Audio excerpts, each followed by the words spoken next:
In this episode, I will share with you what that biggest challenge was, and I can tell you right now, it's probably not what you're thinking.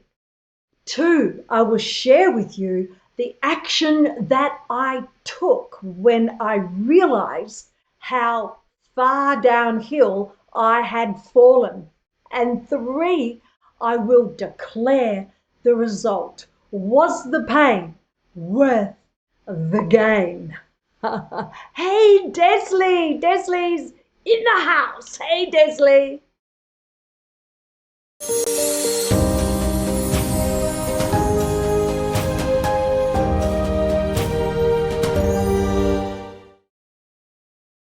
People say to me, why are you doing what you are doing? And that's why, because it is totally your responsibility to how your life turns out. It absolutely is. And if you don't embrace that, acknowledge it, then you will always be a bit of flotsam and jetsam on the sea of life. And Desley absolutely knows the truth of that. She probably started it, probably started that principle and lives her life that way as well. I call myself the Queen of LiveStream, kind of tongue-in-cheek. I love live streaming. If you are in business and you are not live streaming, get yourself onto the routine of going live once a week. Yes, and notice the difference it will make to how you build your business. I have been live streaming my journey. By the time I get back to Australia mid-December, I would have live streamed through 10 countries over 16 months. My message is exactly that. Decide to live before you die. And I am wearing the t-shirt. Let me show it to you.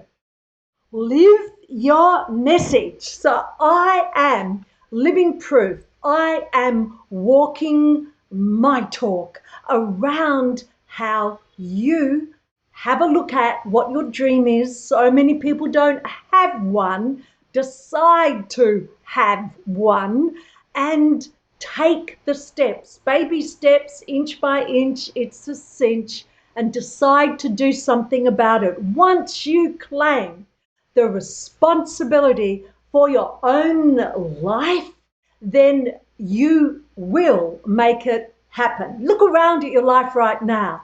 If you are not happy with the circumstances, there is no doubt whatsoever that where you are in life right now is a result of all the decisions that you made, all of them, each and every day of your life.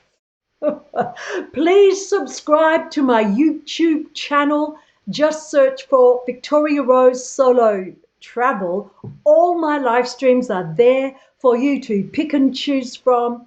And recently I've started a podcast. If you're the sort that likes to listen, please go right ahead and like my Over 60 Still Fabulous Facebook page. Let's all support each other. Let's unite. So what was, notice I used was, my biggest challenge over the last 14 and a half months so far? Oh, I can demonstrate what my biggest challenge was. Are you ready? Here it is. And this. What I ate and what I drank. I ate and drank my way around so far 9 countries. By the time I get back to Australia, it'll be 10. And yes, I lived the life. The problem with that is I've always had, a bit of a sweet tooth, especially traveling through Italy and Croatia. I absolutely developed a monster sweet tooth. And it was not until about 2 months ago that I saw something I did not like. 2 words: love handles, big love handles. And I took my clothes off and had a look at myself in the mirror. And I did not like what I saw. Not only did I not like what I saw, but I felt heavy. I felt fat and frumpy. So I put up with this for another month, and that's when I came to Thailand, that's when the universe, synchronicity, the flow of life, an opportunity presented itself to me to help me undo the damage that I had done to date. So that's the first thing. Many people think that my biggest challenge might be surviving on a pension. No, I did that. And others think that it's the problem or the issues you can have with public transport because the systems are so different with each country and you don't speak the language. Yes, that was a problem, but definitely not my biggest challenge. And others say that the biggest problem probably was the fact that you didn't know sometimes where you would be sleeping the next day, the next week, the next month. You certainly have to have resilience and flexibility to live the way that I have lived life over the last 14 months. But no, they were challenges, but nowhere near as big as the challenge of eating and drinking my way around, in particular, Italy and Croatia, when all that was on offer, often many times, there was not a healthy alternative. And living life the way I was, with only relying on public transport too, by the way, I didn't get that opportunity to go to a place where I could buy healthy food. I was just in the supermarket. And I don't think there is a health food section in Italian supermarkets. If there is, it's pretty darn small. Croatia as well.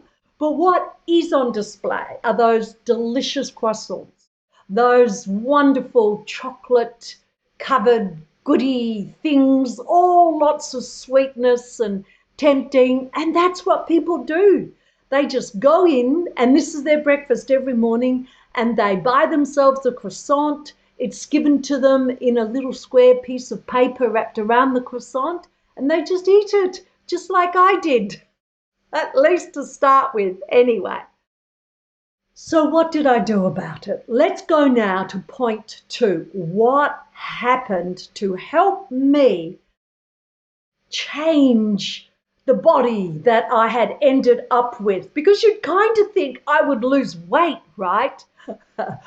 It is true that you do a lot of activity with all the walking and lugging your backpack and pulling your trolley bag along, but strangely, not as much as when you're in a routine of going to weight training classes in the gym, going to yoga, and committed to walking every single day. Oftentimes, like here in Thailand, I cannot walk every day.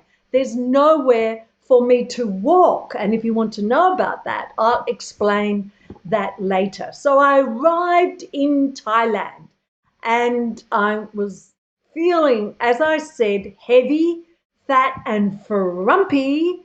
And I don't like feeling like that. I've even got a Facebook page called Food as Medicine Victoria Rose. And on that page, I still post disgusting, decadent posts, but sometimes you just have to.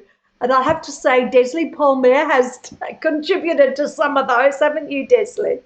But lots of thoughts, lots of ideas, because see, I'm very much pro-choice. Let's show some information. I'm like a curator. Let's show some information, and that can save people from doing so much research, doesn't absolve them from doing all the research, but they can get some idea of what really calls to them. I've understood about nutritious eating, and I had totally obliterated all the good that I had done over these years. My host here in Thailand is a naturopath, and just without me saying a word, just by coincidence, she said to me, Victoria, have you heard of MMS? I hadn't. And I asked her, what is that? MMS stands for Master Mineral Solution. It is not an MLM. The people that discovered this and now offer it to people who are diseased or suffering. They even tell you how to make it. But if you can't be bothered with making it yourself, you can get a whole year's worth for something around about 40 Australian dollars. So I watched the video. I downloaded the book, and I just knew intuitively, in my gut, I just knew that I had to do this. It was not easy. Was the pain worth the gain? I am not going to go into any descriptions of what I went through, except to say this. There was a 4-day introduction where you built up to taking a certain amount of drops of this master mineral solution. I flew through the 4 days, it wasn't a problem. And then I started the first protocol. And the first protocol went for 21 days. And what you did was take this MMS every hour, 8 hours in the day, for 21 days. Best if it's freshly mixed. It was tough, guys. I've done detoxes before. Nothing like this detox. All I will say to you is that I spent a lot of time sitting on the toilet. I was nauseous every single day of those 21 days. I felt like my insides were about, yes, I know. I'm sorry about that. There's worse to come. I felt like my insides were exploding to the outside, which they did. But I was not going to give up because, yes, I didn't feel good now, but golly gosh, I sure as heck didn't feel fabulous before. So I lasted till the 21 days, and then I stopped. If you would like to see the video for yourself, now I'm not promoting this, it's not MLM, it's not a business actually. It is an incredible master miracle solution that can boast because they are a church, a health and healing church. So therefore they talk about their strategies as sacraments, and they're able to say, because they're a church, that what these strategies / sacraments will do. So the third point is, what's the result? Was the pain worth the gain? Or in this case, is it really the loss? Was the pain worth the loss? Absolutely yes. And one of those yeses, because there are two of them, are surprising. So one of those yeses is this. I am rarely sick I couldn't tell you the last time I was sick. The only times I've actually had to go to the doctor was when I'd injured myself doing exercise or sport or something like that. I don't even have a doctor back in Melbourne. I've got a hairdresser and a dentist, of course, because they're priorities, but I don't even have a doctor.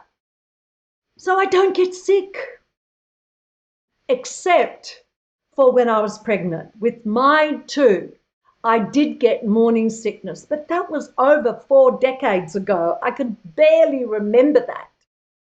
So it's not that I wasn't understanding other people who were feeling sick, but you can't really understand something until you've experienced it yourself. So to feel nauseous, to feel sick, and especially in this heat and humidity for 21 days, there were days when I just, in the afternoon, it was too hot, but anyway, I just went and I just had to put my head down and lie down and just lie there. I don't go to sleep in the daytime and just lie there. On average, I slept between 8 to mostly 10 hours every night. So the surprising benefit, or good, yes, the pain was worth the gain/loss, was I am way more understanding, empathic about people who are sick, more understanding. It's not that I was hard-hearted before, but when you don't get sick, you just don't have the depth of understanding and wanting to support them in certain ways. So that's the surprising one. So what about the other one? My love handles are greatly diminished. As a matter of fact, you probably couldn't call them handles anymore. I look at myself in the mirror and I'm much lighter, guys. I feel lighter. I go, wow, but there was a lot of stuff, a lot of toxins in my body that needed to come out. And it seemed like there was no other way to do it. And I want to share that one of the claims that MMS makes is that they have healed cancers, and they get away with that because they're a church. Let me share with you something that had been sort of starting to bother me. So here, you can't really see it now, just about there. On my arm, I've had a sore there before I started traveling, and I thought it was just dry skin, so I would put oil there, coconut oil or whatever I had at the time. Although it didn't grow rapidly, it certainly wasn't going away and slowly getting bigger. And I was starting to think, oh my gosh, is this skin cancer? Well, it's gone. I mean, you can see you haven't seen it before, so it's hard for you to say. But certainly it's healing up and almost gone. There's still a little bit of the scab left. So was the pain worth the gain/loss? Absolutely. This is where we are all different. When we have something that is causing our body's pain, our mind's pain, we have choices. And it is up to us to do our research to decide, well, what am I going to do this time? My name is Victoria Rose. My why for going live, for sharing what I've learned, is that you can live your dream too. This isn't just about solo travel. This is about you deciding to take the power for your life back. Many of us have been sitting in the driver's seat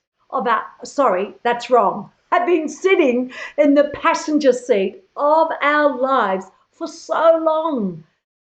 As I've said before, some are sitting in the back seat, some have been in the boot. And at one of my workshops, one woman said she's been dragged along behind, clinging on to the back bumper. That's not a way to live life. It can be scary getting in the driver's seat, but it's the only way to live life. Decide to live before you die. So I hope you enjoyed me sharing what I did with my biggest challenge and the difference that it's made to me. I'm still not 100% as far as feeling bright and sparkly, but oh golly gosh, I'm a lot better. And this is only 2 days after I finished my 21-day detox. So what do you think? Share in the comments. What do you think about this? Do you want me to post a link, or do you want to contact me via direct mail, or not direct mail? I can't talk today. Private message on Facebook. And if you would like to be a bit more private and ask if you can have a look at the video. Remember, I'm not here to convince anyone of anything, but when I found something that created such an incredible result for me, I feel rejuvenated, recharged. Watch out, Australia. I will be back mid-December. I have one final thing to show you, and you guys know that I always do this. Yes. So here we have the heart. We all need to operate more from our heart. The world needs it. To finalize this episode today, I want to share with you a most heartwarming story. Yesterday, I walked the 40/50 minutes to catch the local transport to go up to a beach called, and where there's a temple called Ko Takiab or something. Excuse me. Now, on this transport, it's a song tao. So you sort of clamber in the back and sit on the side benches. On this trip, it ended up, thank a heart back to me. Thank you, Desley. That's so sweet. You know, it's so nice when we share the hearts. Thank you. So what happened on this trip? Just before we got to my stop, there were only 2 of us left. One was one of those, you see this a lot in Hua Hin, I'm probably common all around Thailand, where the locals walk around and they open up this very flat suitcase, and inside are all these, I'm assuming, lottery tickets, which they're selling to people wherever they can sell to people, not to Farangs, which is us, of course, but to locals. And so this woman was there. She's a mature woman, and I'm there. And I had a look at her, and I thought, I've seen these guys. I've seen what they walk around all day just trying to make some money to live. So I pulled out 20 baht. Now, before, I'm not boasting about my generosity there. 20 baht is only $2 to me, so it wasn't a hard thing to do. The other thing I've realized from previous experiences in other countries is you cannot give too much. It's unsettling to them to get too much. If you don't understand that, ask me why it is in the comments. So I pulled out 20 baht and presented it to her. And she pointed to the driver. I said, no, for you. And she took it and she did this and thank you. And I just smiled back. And hey, do you know the payoff for me was I felt good. For a measly $2 Australian, I felt good. So we got off, and she got off at the same stop, and she walked ahead of me and paid the driver. And I went to pay the driver, and the driver said, oh no, Well, she didn't say because she doesn't speak English, but already paid for. This woman had paid her fare and mine with the 20 baht. I mean, Mamma Mia.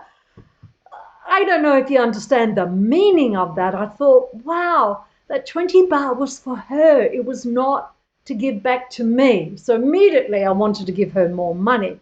But I knew I couldn't do that. I felt that if I'd have done that, it would have devalued her gesture in giving me back or sharing my gift with me, because clearly that gave her pleasure as well. There are good people in every corner of the world. Get out and find them. Thank you for joining me today. I think it's time to say goodbye. Mwah. Thank you. Bye.